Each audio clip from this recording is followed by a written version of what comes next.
After living 3 years as a full-timer on the road, living in 2 different vans and 2 different RVs, I figured it would be a great time to talk to you all about RV living versus van living.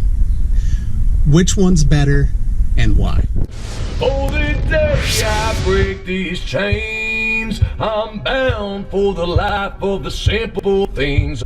I started off my full-time living on the road in a conversion van, a 2000 Ford E150 conversion van that you see right here. Here's a little bit about the very basic setup I started out with. I started into this not knowing whether I'd want to keep doing it, but knowing I absolutely wanted to find a way that I could travel more and do it less expensive. Right here is the first RV that I ever owned. It was a vintage 1976 Kingsley Dream Coach. Their GMC built these in a joint engineering project with Boeing. I lived in this for about 1.5 years, and then I moved on to a Holiday Rambler, 1997 Holiday Rambler Vacationer, which you see right here. It's 32 feet. It's much more elaborate living than what I found the GMC motorhome to be, but I really thought the GMC motorhome was very cool. Now I've been living in a cargo van, a 2000 Dodge 1500 cargo van for just over 2 months now. And so let's go ahead and get started. Now, a lot of people are gonna be expecting in this video for me to sit here and talk to everybody about an argument. Oh, this is better than that, period, bar none, that's the way to go. Well, I don't really see things that way. I kind of see things depend a lot upon different people's personalities, what they're planning on doing, and what kind of income they have or savings that they have to let them be able to be out there living full-time, and definitely whether they want to be on the road or not. If you are deadbeat on the whole thing being about travel and you have a limited budget, there's absolutely no other choice other than a van. And the reason why I say this is because doing it in an RV, even a Class C, you're probably looking at 2.5 to 3 times the cost of travel and upkeep on that RV than you are going to be looking at the van.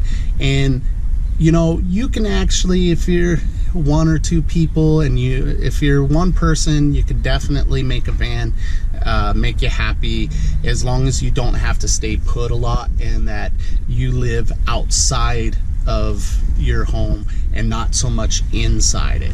Now, if you happen to be the kind of person that absolutely likes to stay put for a while and you are definitely a homebody, you probably are going to find that over time, even if you did like doing the van thing, over time what's going to go on is you're going to have a problem with it. You're going to have a distaste for it. At first it'll just be sometimes where you just don't feel like you quite have enough space, you bonk your elbow or something like that, or if you don't have a high top, you're trying to pull different things out. A lot of people are worried about having amenities in a van. If that's your only concern, you can do an amazing setup. If you have the money, you can set up a van to be just as full of amenities. It'll be packed and tight, but you can set up a van to have any of the amenities that you're going to want to have out there that an RV has. Now, with that said, that's going to have a substantial cost. You know, you can get a pretty decent RV in good running order for 20 grand. Pretty darn good RV, and you can get it with pretty low miles actually. Now, when you're dealing with a van, vans, and then setting up a van, if you want to be able to stand up, you're probably going to be looking at that same 20 grand doing a van. So the initial cost of entering into the purchase to do it right and to do it with something that has low miles, that has everything that you're going to want to have out there on the road, and comfort, and you know, the minimal maintenance costs and everything, you're going to be about the same into an RV or a van build if you're doing a van build yourself. It's just the way it is. So the idea that you can have something fantastic with all of the amenities that you're going to want and everything like that, and have it be extremely reliable in a van versus an RV for much less, that's just not true. That's not what I've seen. Those people that have a low mile van build out very nice, they're into it for what you're going to be into an RV for. So where the real benefit of a van comes in is when you're trying to do city parking, when you're trying to do dispersed camping, when you're trying to go up into mountainous areas on Forest Service roads and these kinds of things, or if you want to get away with parking right next 2 blocks from Fisherman's Wharf like I did in my conversion van. Right here is a little clip about that. I'm over here in San Francisco, and I found a street with some parking. Looks like it's a little bit more of an industrial area. The signs say that basically there's free parking after 9. The street sweepers aren't supposed to be on this road on Fridays, according to the signs. So I think it should be a good spot to stealth camp for the night. Here's where I ended up parking.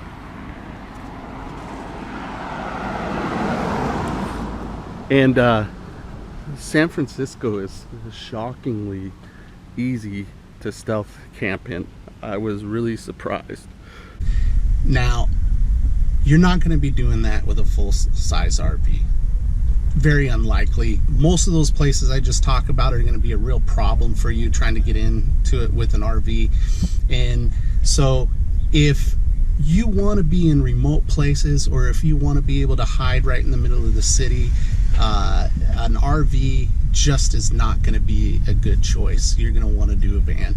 And if you happen to be the kind of person that's a homebody, you're going to have to do a balance there. You're going to have to find out what's more important to you, going into those remote locations and going into the primitive camping in mountainous areas, or is it having those amenities for your living standards? And that's going to be something that it's very important that you're going to have to struggle with and come up with.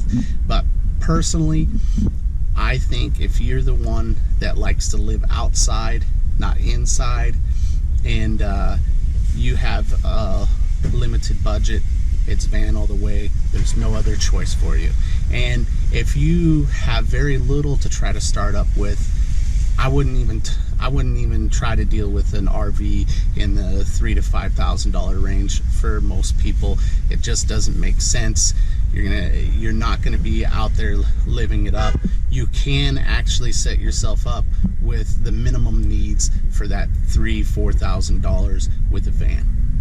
If you happen to be very limited on income, limited on your travel budget, and limited on the amount of money you have, I don't think that there's any reason to even consider an RV. It's just not. Let's go and talk about those people that are probably going to be better off in an RV. Now, when you're dealing with long periods of time of sitting in one place, living inside more than you're going to be outside, or if you plan on funding your lifestyle through work camping, you're probably going to need to do an RV. Tons of work camping jobs just are not going to accept you if you're living in a van. It's just how it is. There's a lot of stigma that comes with living in a van. So if you plan on funding your lifestyle through work camping and you like to actually live in your RV, you're not going, your mobile unit of sorts, then definitely are going to have to go RV. You're going to have to forego things, and you need to be prepared to know that your travel and maintenance costs are going to be much higher. And when I say much higher, I'm talking, you know, depending on the length of it and how heavy it is, the costs are going to rise for you.